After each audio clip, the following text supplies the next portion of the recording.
इश्के नबी जिंदाबाद, इश्के नबी जिंदाबाद, इश्के नबी जिंदाबाद, इश्के नबी जिंदाबाद, इश्के नबी। আসছেন শেখুল হাদিস আল্লামা শেখ মুফতি জসিমউদ্দিন রহমানী হাফিজাহুল্লাহ তাআলা।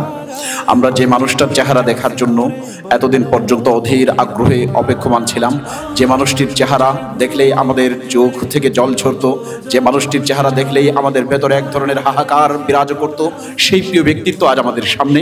আমরা শেখ থেকে সংক্ষিপ্ত মোতাবাররাক কথা শুনবো ইনশাআল্লাহ। আসসালামু আলাইকুম ওয়া রাহমাতুল্লাহি ওয়া বারাকাতুহু। সবাই ভালো আছেন? মূলত দিনের কাজ করতে গেলে বিভিন্ন রকমের বাধা থাকে, এখনো আছে, ভবিষ্যতেও থাকবে। সে বাধাগুলো মোকাবেলা করে যাওয়াটাই হচ্ছে মুমিনদের কাজ। আমার মুক্তির পর থেকে বিভিন্নভাবে বিভিন্ন চক্রান্ত হয়েছে। মূলত আমি এর আগে একবার জামিন পেয়েছিলাম, জেল গেট থেকে আমাকে পুনর্বার গ্রেপ্তার করা হয়েছিল। দিনে দুপুরে জেলখানার গেটে সিসি ক্যামেরা ছিল, ভিতরে ছিল, মূল ফটকে ছিল, সেখান থেকে নিয়ে যাওয়া হলো সিটিটিসি ভবনে, সেখানে সামনে ক্যামেরা, ভিতরে ক্যামেরা, এবং আমাকে যেই রুমে গুম করে রাখা হয়েছিল জায়না ঘরে, সেখানেও ক্যামেরা ছিল। এরপরও কালবেলা পত্রিকা আমাকে নিয়ে একটা প্রতিবেদন করলো, আমি বের হয়ে গেছি, দেশের জন্য হুমকি তৈরি করছি।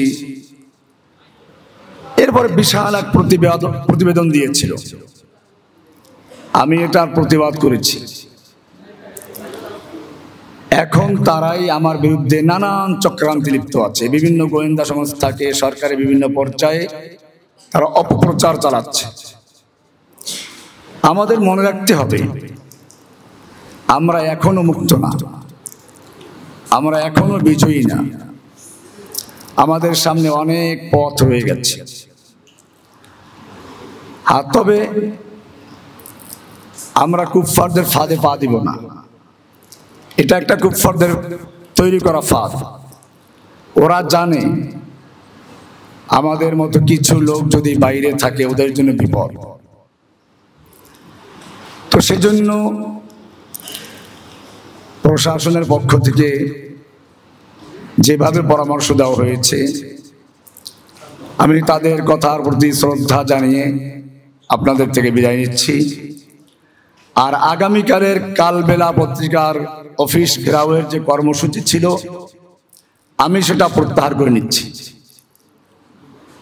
সুতরাং আগামীকালের কালবেলা পত্রিকার অফিস দখল করা বা ঘেরাও কর্মসূচির সঙ্গে আমি থাকছি না। আসসালামু আলাইকুম ওয়া রাহমাতুল্লাহি ওয়া বারাকাতুহু।